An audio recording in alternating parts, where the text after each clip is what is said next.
Alors je dirais que l'origine du projet, ça remonte à 2022. Lorsqu'on était en train de faire le tournage du Templier, c'est une idée qui est venue très très tôt, c'est juste qu'on ne se sentait pas prêt à le faire. Le projet remonte à quelques années quand même déjà, donc ça a pris un petit peu de temps avant de se mettre en jambes. On a voulu faire les choses bien, donc on a préféré attendre un petit peu pour avoir plus de technique aussi. Pour moi, le XVIIe siècle, c'est déjà une nouvelle époque, puisqu'on faisait que le Moyen-Âge jusqu'à maintenant.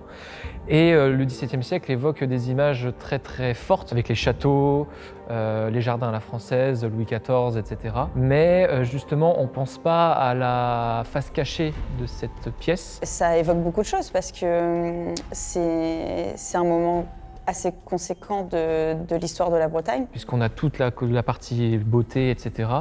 Mais on ne sait pas à quel prix justement cette beauté a été mise en place et qui a fait rayonner justement la France à travers le monde, à travers le XVIIe siècle. On a commencé par Sébastien Le Bal parce que c'est un des personnages conséquents en fait de cette révolte. C'est quand même un personnage et une histoire qui est assez méconnue à l'échelle de la France, mais même à l'échelle de la Bretagne. Dans la mémoire collective de la Bretagne, en fait, 1675, c'est une date très importante, puisqu'en fait, c'est la révolte des Bonnets Rouges. C'est le premier soulèvement populaire contre Louis XIV. C'est Sébastien en fait qui a mis tout ça en proue et qui a engagé en fait toute cette révolte.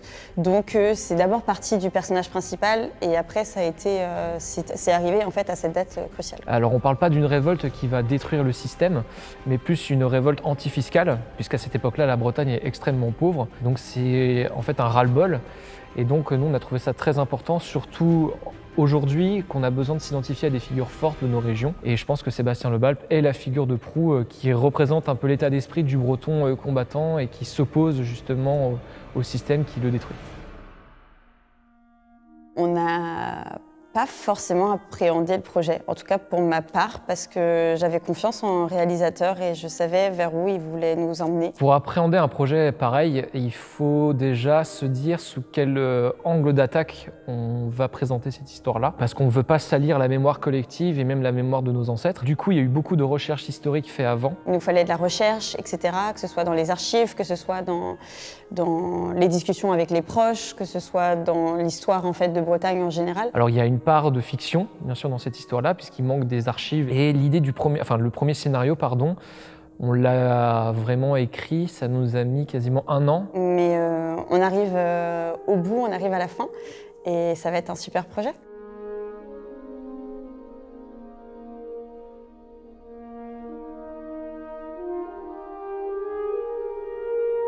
Avec le Finistère, ça s'est très bien passé parce qu'en fait, ils sont très ouverts à ce pan d'histoire qui n'a pas encore été dépoussiéré, justement, qui n'a jamais été évoqué. Déjà, oui, les Bonnets Rouges étaient plus présents dans le Finistère que dans le Morbihan, même s'ils sont venus aussi sur Pontivy, mais c'est vraiment une histoire finistérienne. Ils ont demandé tout de suite à lire le scénario parce qu'on ne voulait pas trahir aussi cette mémoire collective.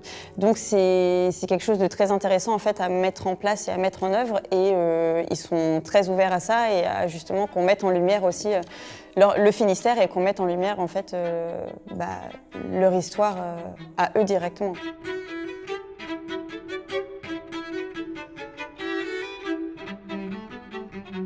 Alors déjà en termes d'esthétique, on a fait énormément de croquis, de dessins, aussi bien pour les costumes, parce qu'on veut quelque chose d'aussi réaliste que le Templier. Il y a très peu de documents sur ça justement, et c'était plus du côté paysan du coup. On a beaucoup l'habitude de voir même dans les livres sur les costumes, des costumes plutôt de nobles ou plutôt bourgeois. Chercher ce côté réaliste, et du coup il faut aller vraiment chercher dans le détail pour se dire « Ah oui, ok, ce vêtement-là, c'est de telle époque, j'arrive à me situer à ce moment précis. » On a aussi fait de la recherche esthétique au niveau de la photographie, quelle ambiance on veut mettre en place, aussi bien du côté paysan que noble. Et donc c'est très important déjà de savoir dans quelle direction on veut aller. Donc on s'est beaucoup basé sur des films déjà existants. Je pense au film The Patriot. On a aussi beaucoup regardé du côté de ce que faisait Assassin's Creed, avec le 3e qui se passe pendant la Révolution américaine. Et aussi on a un petit peu regardé aussi ce qui se faisait au niveau des spectacles.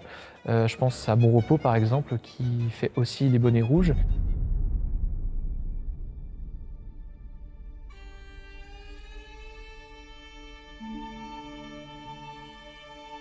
Oui, nouvelle musique. Donc on va se diriger sur quelque chose d'un peu plus bretonnant, de quelque chose d'un peu plus aussi fort. Le Moyen-Âge, on était plus parti sur des thématiques un peu plus à la Game of Thrones, donc avec des violoncelles, des violons, etc., pour donner une musique très très grave, tandis que là, on est au XVIIe siècle. Donc là, c'est l'explosion de la musique aussi bien du côté des nobles, donc avec le clavecin, etc., le violon aussi. Et d'un peu plus énergétique en fait, qui aille avec les actions, qui aille avec le moment, qui aille avec l'époque. Donc on va changer un petit peu de registre. Avoir une musique très régionale, parce que c'est quand même l'image de la Bretagne qu'on veut porter, donc il y aura un mélange de musique celtique, irlandaise aussi, et aussi biniou, etc.